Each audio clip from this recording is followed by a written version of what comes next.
향하신 하나님의 뜻이라는 제목입니다. 18절에 보면요. 범사에 감사하라, 이것이 그리스도 예수 안에서 너희를 향하신 하나님의 뜻이니라, 이렇게 되어 있습니다.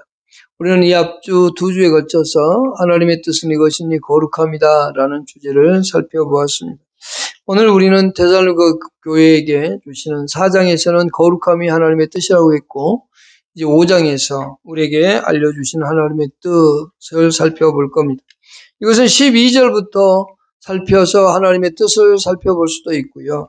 16절부터 하나님의 뜻을 살펴볼 수도 있고, 또 감사만 하나님의 뜻이라고 살펴볼 수도 있습니다.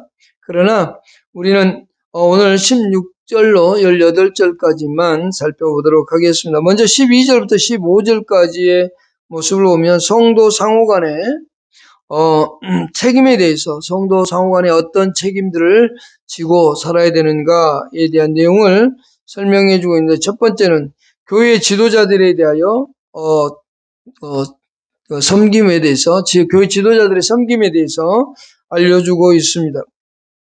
12절로 13절까지 보면 교회 지도자들이 무엇을 하고 사는지에 대해서 말씀해 주고 있습니다. 수고하고 다스리며 권면하는 일을 하고 있다. 그래서 교회 성도들은 사랑 안에서 가장 귀히 여기며 라고 말씀하고 있습니다.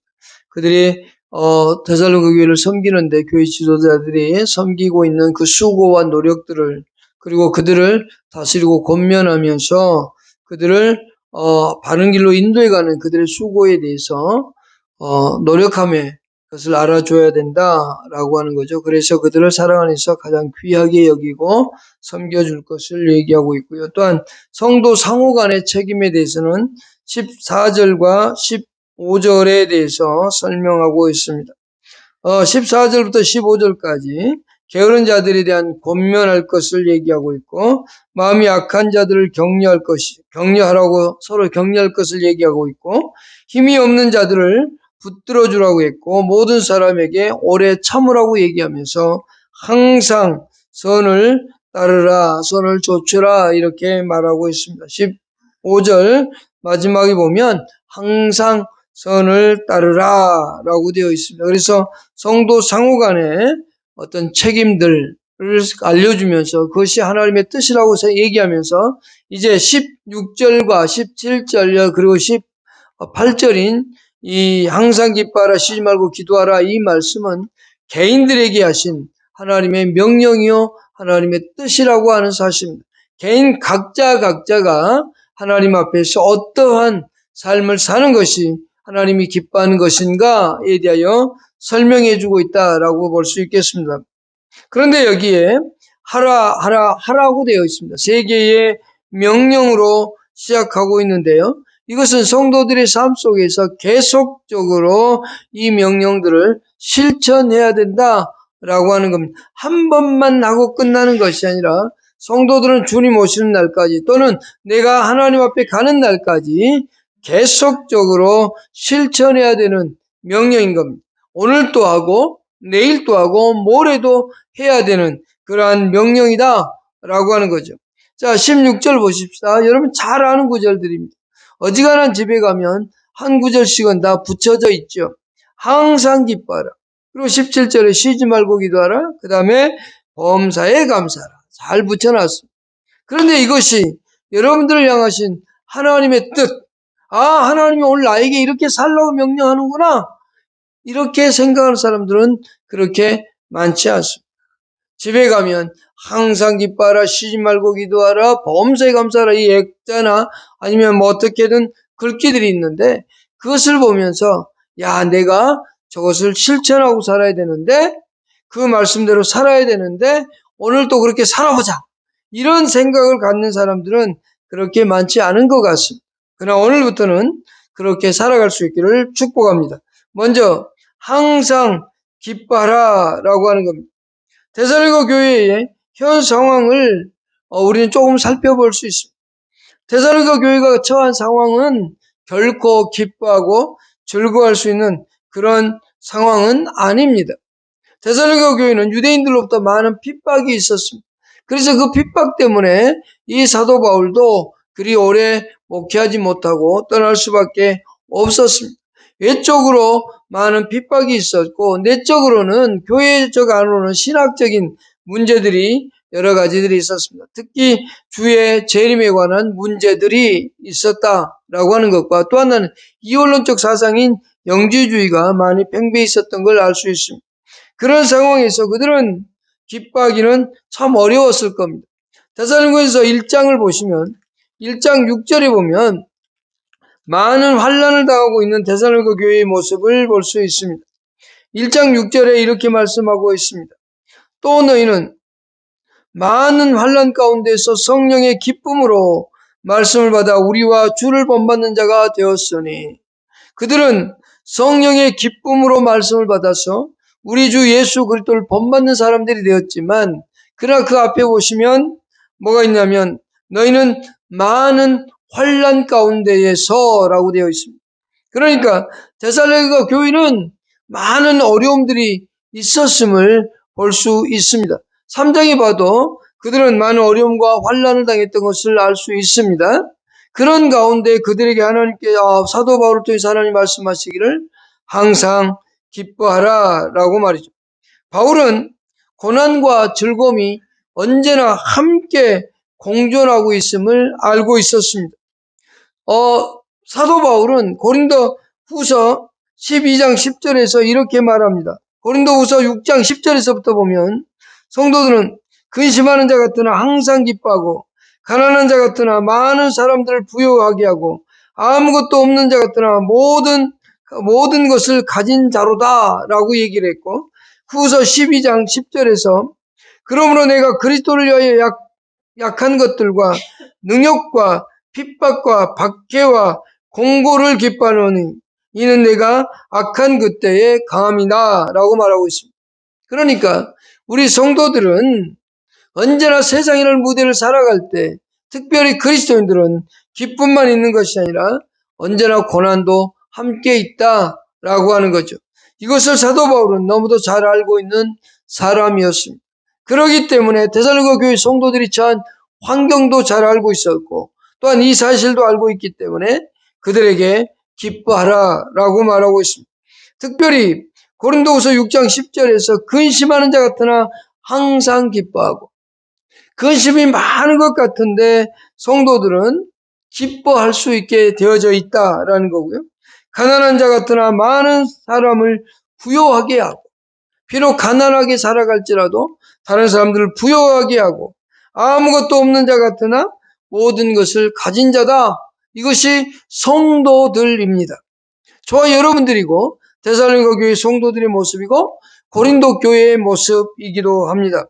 바울은 데살로니가 교회 성도들이 밖에서는 핍박과 어떤 환난에서 일어나 이제는 거기에 머물러서 고통 가운데 있을지라도 소극적으로 실망하고 좌절하는 것이 아니라 기쁨을 잃어버리지 말 것을 말씀해 주고 있는 겁니다. 어려움이 왔기 때문에 고난이 왔기 때문에 슬퍼할 수 있습니다. 그러나 그 하나님이 우리에게 주신 그 기쁨을 잃어버리지 않기를 바라는 마음에서 지금 항상 기뻐하라고 명령하고 있다라고 하는 거죠. 여기 항상이라는 뜻은 어떤 경우에든 어느 경우든 어떤 경우든 그 말입니다. 어떤 형편에 내가 처해 있든지 간에 또는 언제나 등의 뜻을 갖는 말입니다. 그러니까 우리가 하나님을 기뻐할 때 좋은 일만 있을 때 기뻐하는 것이 아니라 언제나 라는 뜻이에요. 어디서나 라고 하는 겁니다. 일반적인 보통의 사람들은 언제 기뻐하느냐? 자기가 기뻐할 수 있는 일이 생겼을 때, 아주 행복을 느낄 수 있는 일들이 생겼을 때, 예를 들어서 갑자기 돈이 생겼거나 갑자기 내게 어떤 물건이 들어왔거나 좋은 물건이 들어왔거나 어떤 좋은 선물을 받았거나 어쨌든 좋은 일들이 생겼을 때입니다. 그것은 일반인들 뿐만이 아니라 그리스도인들도 다 똑같습니다. 땅을 사서 투자했는데 그것이 이렇게 많이 땅값이 올라갔거나 그러면 기쁠 수밖에 없죠. 주식을 샀는데 주식이 갑자기 대박이 났거나 이러면 기뻐할 수 있어요. 이것은 예수 믿지 않는 사람들도 다 기뻐합니다. 오히려 예수 믿는 사람들보다 더 기뻐할 수 있습니다. 그러나 우리 성도들은요, 그것 때문에 기뻐하는 게 아닙니다. 어떤 외부적인 일들이 잘 되었기 때문에 기뻐하는 것이 아니라 고난이 와도, 고통이 와도, 환난이 와도, 내게 어려운 문제가 닥쳐도 우리는 기뻐할 수 있어야 된다, 이 말입니다. 언제나 어디서나 무엇을 하거나 무슨 일을 만나든지 기뻐해야만 된다라고 하는 거죠. 왜 그럴까요? 왜 우리는 성도들은 그렇게 기뻐해야 됩니까? 그것은 아주 간단합니다. 우리를 위해 죽어주시고 부활하시고 승천하셔서 오늘 하나님 보좌 우편에 앉아 계신 예수님과 우리는 연합되어 있기 때문에 그렇습니다. 보이지 않는 그 사랑의 띠로 꽉 묶여있기 때문에 우리는 기뻐하고 사랑할 수 있습니다. 우리는 절대 그 사랑에서 떨어져 나가지 않기 때문에 기뻐할 수 있습니다. 우리의 구주이신 예수 그리스도와 우리는 하나로 묶여있기 때문에 우리는 기뻐할 수 있다라고 하는 겁니다. 로마서 8장 29절에 이런 말씀이 있습니다. 하나님이 미리 아신 자들을 또한 그 아들의 형상을 본받게 하기 위하여 미리 정하셨으니 이는 그로 많은 형제 중에서 맏아들이 되게 하려 하심이니라. 또 미리 정하신 그들을 또한 부르시고 부르신 그들을 또한 의롭다 하시고 의롭다 하신 그들을 또한 영화롭게 하셨느니라. 성도들을 이와 같이 이끌어 가시고 인도해 가신다는 사실을 설명하고 있습니다. 또한 8장 38절에 내가 확신하노니 사망이나 생명이나 천사들이나 권세자들이나 현재이나 장래이나 능력이나 높음이나 깊음이나 다른 어떤 피조물들이라도 우리를 우리 주 예수 그리스도 안에 있는 하나님의 사랑에서 끊을 수 없느니라. 저와 여러분들은 하나님의 사랑으로 말미암아 예수 그리스도 안에서 예수와 하나 되어 있는 몸입니다. 예수가 우리의 머리가 되시고 우리는 그의 지체로서 교회의 공동체로서 우리는 연합되어 있다라고 하는 겁니다. 또한 우리는 하나님의 사랑에서 그 무엇으로도 끊을 수 없는 존재다라고 하는 거죠. 에베소서에서는 이렇게 말하고 있습니다. 허물로 죽은 우리를 그리스도와 함께 살리셨고 너희는 은혜로 구원을 받은 것이라 라고 말씀하면서 또 함께 일으키사 그리스도 예수 안에서 함께 하늘에 앉히시니 라는 말씀이 있습니다. 저와 여러분들은 이미 예수 그리스도께서 부활하실 때 부활로 지정되어 있었고 그러고 우리는 그 예수 그리스도께서 하나님 보좌 우편에 앉으실 때 이미 우리는 지금 현재 이 땅을 살아가고 있으나 하나님께서는 하나님의 보좌에 앉은 자로 여기신다라고 하는 사실이죠. 그 사실 때문에 우리는 기뻐할 수 있는 겁니다. 다른 것 때문에 기뻐하는 게 아닙니다. 우리는 그 일 때문에 기뻐할 수 있는 존재가 되었다라는 사실입니다. 우리는 그 누구도 그 무엇도 하나님의 사랑에서 우리를 끊어놓을 수 없습니다. 하나님의 아들 된 자로서 하나님과 하나님의 은혜로 말미암아 하나님의 보호하심 속에서 살아가고 있는 존재이기 때문에 아무리 많은 환난과 고난이 와도 하나님은 그것들을 이기게 하신다는 사실입니다. 아무리 힘든 일이 와도 하나님은 우리를 보호하시고 지키시며 이기게 하신다는 사실입니다. 지금 현재는 당장은 내게 막막함과 절망이 있고 큰 벽이 나를 가로막고 있는 것처럼 보이지만 그러나 우리 앞엔 그 벽은 아무것도 아닌 것. 아무리 어려운 환난이 나를 가로막고 있어도 아무리 어려운 핍박이 나를 가해온다 할지라도 그 모든 것보다 뛰어나신 하나님이 계시기 때문에 하나님의 사랑 안에 있기 때문에 우리는 기뻐할 수 있다라고 하는 겁니다. 우리는 이와 같은 복을 받은 사람입니다. 또한 디모데후서 2장 11절과 12절에 보면 이런 말씀이 있습니다. 미쁘다 이 말이요 우리가 구주와 함께 죽었으면 또한 함께 살 것이요 참으면 또한 함께 왕노릇할 것이요 우리가 주를 부인하면 주도 우리를 부인하실 것이요 라고 되어 있습니다. 다시 한번 읽겠습니다. 미쁘다 이 말이요 우리가 주와 함께 죽었으면 또한 함께 살 것이요 참으면 또한 함께 왕노릇할 것이고 우리가 주를 부인하면 주도 우리를 부인할 것이라 라고 했습니다. 우리 성도들은 하나님과 함께 하나님의 사랑 안에서 큰 복을 받아 누리고 살아가는 사람들입니다. 그렇기 때문에 우리는 기뻐할 수 있습니다. 사도 바울은 감옥에 있으면서도 이렇게 말했습니다. 빌립보서 교회에게 이렇게 말합니다. 주 안에서 항상 기뻐하라. 주 안에서 항상 기뻐하라. 다시 말하노니 기뻐하라라고 얘기하고 있습니다. 그는 감옥에 있으면서도 그는 우리 성도들에게 기뻐할 것을 말씀하고 있습니다. 시편 37편 4절에는 이런 말씀이 있습니다. 또 여호와를 기뻐하라. 그가 내 마음의 소원을 내게 이루어 주시리라. 우리에게 환난이 오고 박해가 오고 힘듦이 오고 절망적인 삶이 온다 할지라도 우리는 하나님을 기뻐하는 삶이 될 때 하나님 앞에서 우리의 모든 것들이 쉽게 무너져 갈 것이며 또한 하나님의 사랑 안에 있음으로 말미암아 우리는 항상 기뻐할 수 있는 존재다라고 하는 사실을 잊지 마십시오. 그렇다면 오늘 또 하나님이 어떤 일을 행하실 건가? 눈을 뜨면서 하나님 감사합니다. 오늘 나에게 24시간의 선물을 주셨습니다. 오늘 하루를 살게 하셨으니 감사합니다. 이 하루를 살아가는 모든 순간순간마다 하나님 어떻게 일하실랍니까? 오늘도 하나님의 일하심을 기대하며 오늘 하루를 살아보겠습니다. 여러분, 이런 기도를 하고 나면 하나님 앞에서 기쁨이 솟아날 겁니다. 그래, 오늘 하나님이 나와 함께하고 있어. 그 기쁨으로 살아가는 겁니다.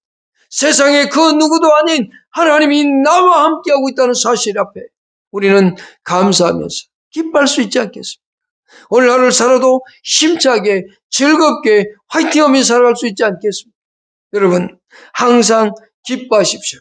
우리의 환경 때문에 기뻐하는 것이 아니라 하나님 때문에 기뻐하고 하나님의 사랑 때문에 기뻐하는 저와 여러분들이 될 수 있기를 바랍니다. 두 번째, 쉬지 말고 기도하라고 얘기합니다. 성도들의 기쁨은 성령의 열매입니다. 앞에서 항상 기뻐하라고 말씀했습니다. 그러나 그것은 우리가 갖고 싶어서 갖는 게 아닙니다. 하나님이 주시는 것. 우리가 그것을 갖는다고 해서 가져지는 게 아닙니다. 기쁨은 하나님께서 우리에게 주신 성령의 열매입니다. 로마서 14장 17절에 사도 바울은 이렇게 말합니다. 하나님의 나라는 먹는 것과 마시는 것이 아니요 오직 성령 안에 있는 의와 평강과 희락이라고 말합니다. 하나님의 나라, 하나님의 다스리고 있는 그 통치는 바로 기쁨이라고 얘기하고 있는 겁니다. 이 기쁨은 우리가 무엇을 했기 때문에 주어지는 게 아닙니다. 이 기쁨은 내가 하나님께 어떤 선을 행했기 때문에 주어지는 게 아닙니다. 그것은 하나님이 우리를 위해서 예수 그리스도를 통해 구원의 역사를 이루고 그 기쁨을 우리에게 주셨다라고 말입니다. 그것을 유지하는 방법. 우리는 기쁨을 하나님으로부터 받았습니다. 그렇다면 그 기쁨을 유지하고 살아가는 방법은 하나님께 의존해야 된다는 사실. 하나님을 의존하지 아니하고는 그 기쁨을 유지하고 살아갈 수가 없습니다. 그렇다면 우리는 어떻게 해야 될까요? 우리는 쉬지 않고 하나님 앞에 기도할 것을 바울이 말하고 있는 것처럼 우리는 항상 기도하는 자가 되어야 된다는 겁니다. 항상 기도하는 자, 쉬지 말고 기도하라고 말한 이 말씀을 기억해야 됩니다. 에베소서 6장 18절을 통해서는 그는 이렇게 말합니다.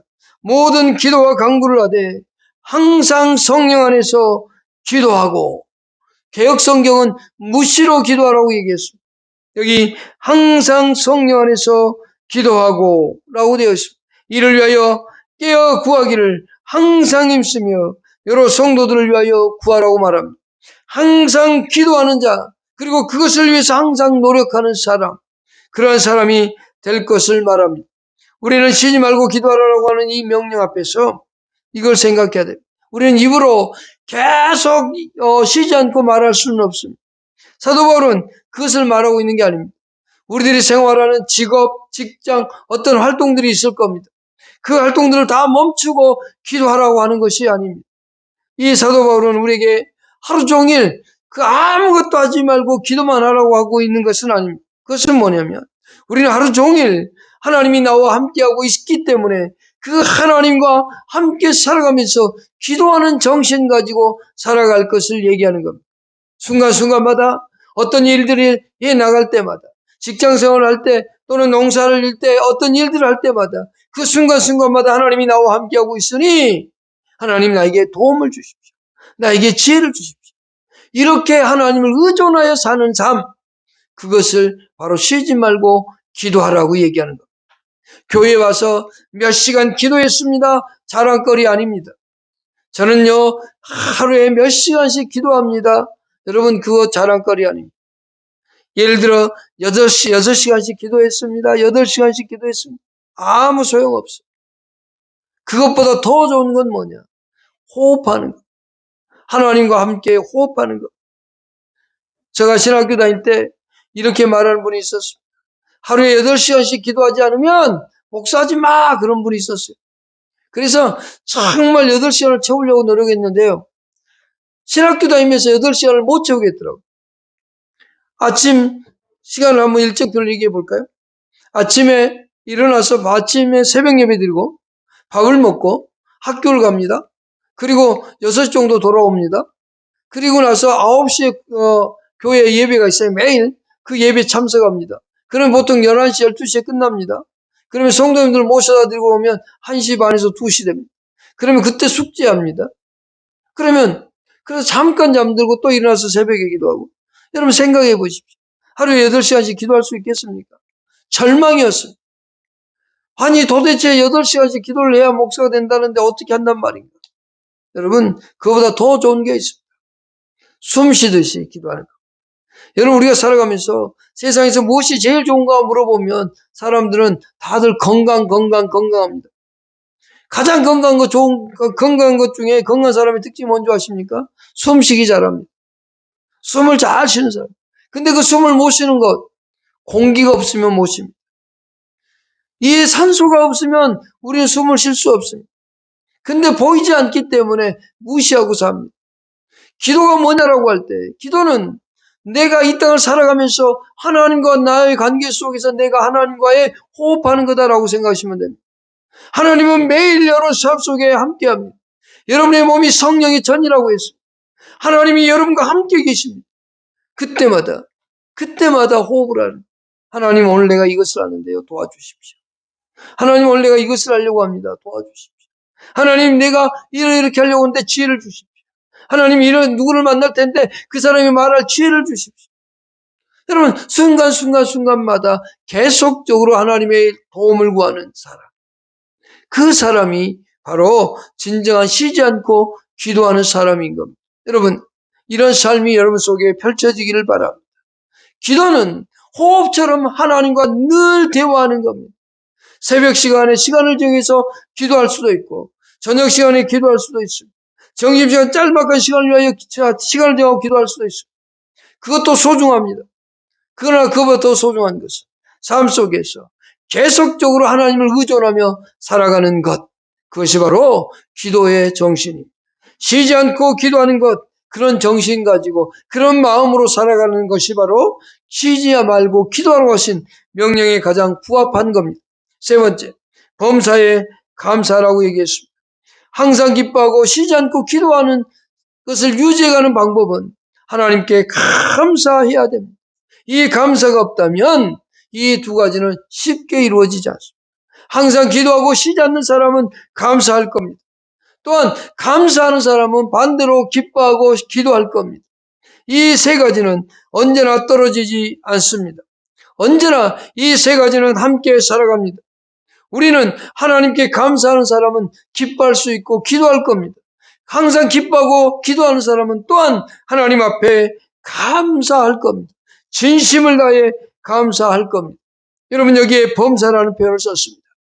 어떠한 형편이든지 감사하는 것입니다. 어려운 문제를 당했습니다. 그때도 감사하는 겁니다. 절망적인 문제를 만났습니다. 그때도 감사하는 겁니다. 아무리 힘든 시간을 만났어도 감사하는 겁니다.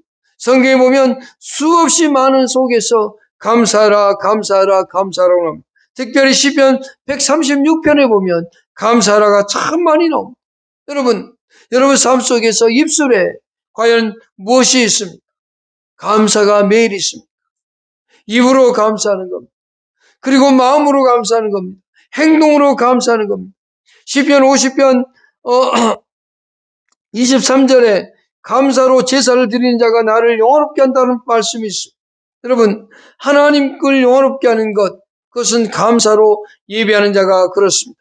하나님께 감사하는 자가 하나님께 정말로 감사하며 예배하고 감사하며 살아가는 사람이 하나님을 영화롭게 합니다. 불평하는 사람은 하나님 앞에 감사가 될 수 없습니다. 하나님을 영화롭게 하고자 한다면 감사하는 사람이 되시기를 바랍니다. 시편 50편 3절에 말씀하듯이 감사로 제사를 드리는 자가 나를 영화롭게 하나니 라고 하였습니다. 여러분, 감사함이 없는 삶, 하나님께 감사하지 않는다는 것, 그것은 하나님의 은혜를 망각하고 살아가는 겁니다. 진실로 하나님 앞에 여러분 감사할 수 있기를 바랍니다. 시편 111편 1절에 전심으로 여호와께 감사하나이다 라고 했습니다.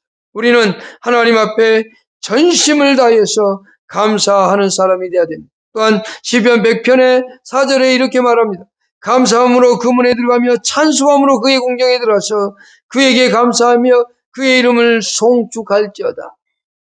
하나님 앞에 나아갈 때 감사하되 전심으로 하나님께 감사하는 사람, 여러분 삶 속에 그런 감사가 있기를 바랍니다. 언제나 마음속에서 우러나오기를 바랍니다. 말로만 나는 감사하는데요 라고만 하지 말고 실질적인 마음에서 하나님께 감사하고 삶 속에서 감사하고 모든 것에 감사하십시오. 민수기 14장 28절에 보면 이스라엘 백성들이 원망을 하염없이 합니다. 그때 하나님께서 모세에게 말씀합니다. 원망하는 저들의 말 그대로 내가 이루어 주리라. 내 귀에 들린 대로 다 이루어 주리라 라고 말씀하셨습니다. 원망하는 자의 말을 들으시고 그것을 이루시는 하나님이라면 감사하는 자의 말을 들으시는 하나님은 어떻게 하겠습니까? 감사하는 기도를 드리는 사람의 말을 들으시는 하나님은 과연 어떻게 하시겠습니까? 원망하는 자의 말을 듣고 그 말대로 이루어 주신다고 했는데 그리고 그 말대로 이루었습니다. 그렇다면 감사로 하나님께 제사를 드리고 감사로 하나님을 영화롭게 하며 감사하는 사람에게 전심으로 감사의 말을 드릴 때 하나님이 과연 여러분들에게 어떤 결과를 줄까요? 여러분 그것은 여러분이 상상해 보시기를 바랍니다. 하나님은 오늘 우리에게 세 가지를 말씀하셨습니다. 항상 기뻐하라. 쉬지 말고 기도하라. 범사에 감사하라고 말입니다. 여러분 이와 같은 삶이 여러분 속에 있기를 바랍니다. 예수님은 십자가에서 죽을 때도 감사하셨고 기뻐하셨습니다. 예수님은 십자가의 뜻을 이루면서 하나님의 뜻을 이루면서 그는 기뻐했다라고 히브리서 12장 2절은 말씀합니다. 읽어보겠습니다. 히브리서 12장 2절에 믿음의 주요 또 온전하게 하신 이인 예수를 바라보자. 그는 그 앞에 있는 기쁨을 위하여 십자가를 참으사 부끄러움을 개의치 아니하시더니 하나님 보좌 우편에 앉으셨다라고 되어 있습니다.